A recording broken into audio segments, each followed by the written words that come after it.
শুধুমাত্র 10 থেকে 15 হাজারের টেকনোর আরও একটা আইফোন লুকিং স্মার্টফোন চলে আসতে চলেছে, যার নাম হচ্ছে গিয়ে টেকনো স্পার্ক 20। এই ফোনটার মেইন বিশেষত্ব হচ্ছে গিয়ে এর আইফোন খ্যাত ডিজাইন আর 5 হল কাটআউটের ডিসপ্লে, যেটা কিনা এই বাজেটে খুব কমই দেখতে পাওয়া যায়। এছাড়া গাইস 8GB র্যামের পাশাপাশি সর্বোচ্চ 16GB র্যামকে আপনারা ইউজ করতে পারবেন এখানে। তার পাশাপাশি থাকছে 256GBর internal memory. So hey guys, Shanto here. Tecno Spark 20 স্মার্টফোনটা 18 ওয়াটের চার্জারের সাথেই আসবে, আর এর বক্সের ভেতরে পাওয়া যাবে অন্যান্য সকল দরকারি জিনিসপত্র। বর্তমানে এই ফোনটা টেকনোর নিজস্ব ওয়েবসাইটে লিস্ট হয়ে গিয়েছে, যেখান থেকে আমরা জানতে পারছি এই আইফোন স্টাইলের স্মার্টফোনটাতে 8GB র্যাম থাকবে সর্বোচ্চ।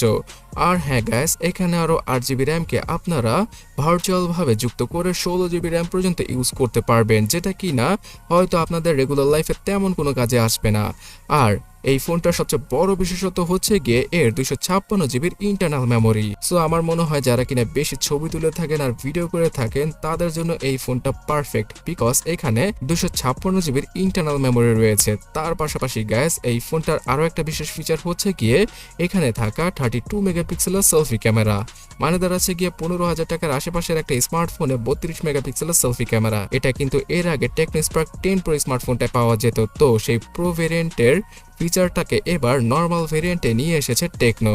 আর এই সেলফি ক্যামেরা দ্বারা ফুল এইচডি রেজলিউশনে ভিডিওগ্রাফি করা পসিবল হবে। তার পাশাপাশি এখানে সবচেয়ে ভালো কোয়ালিটির সেলফি যে আপনারা পেয়ে যাবেন সেটা টেকনো নিজেই লিখে দিতে পারে। তবে হ্যাঁ, বাই ডিফল্ট এখান থেকে 8 মেগাপিক্সেলের আউটপুট পাওয়া যাবে রাতের বেলা। তাছাড়া গ্যাস 50 মেগাপিক্সেলের ডুয়াল ক্যামেরা সেটআপের সাথে আসবে টেকনো স্পার্ক 20, এবং এই ফোনটাতে ডাইনামিক আইল্যান্ডের ফিচার থাকবে ফ্রন্ট সাইডে। 6.6 ইঞ্চির 5 হল কাটআউটের ডিসপ্লে থাকবে এবার স্পার্ক 20 স্মার্টফোনটায়। তবে এর রেজলিউশন হবে এইচডি প্লাস। তার পাশাপাশি 90 হার্জের রিফ্রেশ রেটকে ইউজ করবে টেকনো এবারও। আর ফুল এইচডি রেজলিউশনটা না থাকার একমাত্র কারণ হচ্ছে গিয়ে এখানে থাকা মিডিয়াটেক হেলিও G85 চিপসেটটা। এই চিপসেটটা 90 হার্জের পাশাপাশি ফুল এইচডি প্লাস রেজলিউশনকে একসাথে হ্যান্ডেল করতে হিমশিম খাবে, তাই টেকনো ডিসপ্লে সেকশনে এইচডি প্লাস রেজলিউশনকে রেখেছে। মিডিয়াটেক হেলিও G85 চিপসেটটা অনেকটা পুরনো একটা চিপসেট, প্রায় 3 বছর আগে লঞ্চ করেছিল এই চিপসেটটা মিডিয়াটেক। তো অবশ্যই টেকনো যদি এখানে মিডিয়াটেক G88 কে ইউজ করতো তাহলে আরও কিছুটা বেটার হতে পারতো। টুকটাক গেম খেলা, যেমন পাবজি গেমটা সর্বোচ্চ 1080 FPS এর খেলা, অথবা ফ্রি ফায়ারের মতো গেমগুলো অনায়াসে খেলার জন্য এই চিপসেটটা মোটামুটি ভালোই হবে। তার পাশাপাশি টেকনোর এই ফোনটা out of the box Android 13 এর সাথে আসবে। আগামীতে অ্যান্ড্রয়েড 14 এর আপডেটও পাওয়া যাবে। এছাড়া টেকনোর নিজস্ব কাস্টম স্কিন মানে iOS এর সাপোর্টও পাওয়া যাবে এই ফোনটায়। আগামী 2 বছরের সিকিউরিটি প্যাচের আপডেট প্রদান করবে টেকনো তাদের স্পার্ক 20 স্মার্টফোনটায়।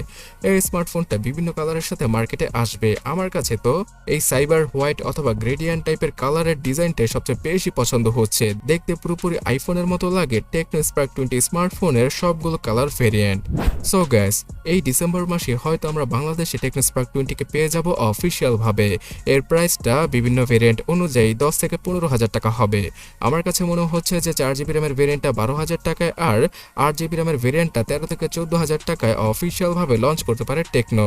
সো এমনটা হলো তো বাজেট ক্যাটাগরিতে টেকনোর এই ফোনটা মার্কেট কাঁপাবে, বিকজ অনেকেই আইফোন টাইপের স্মার্টফোন খুঁজে থাকেন।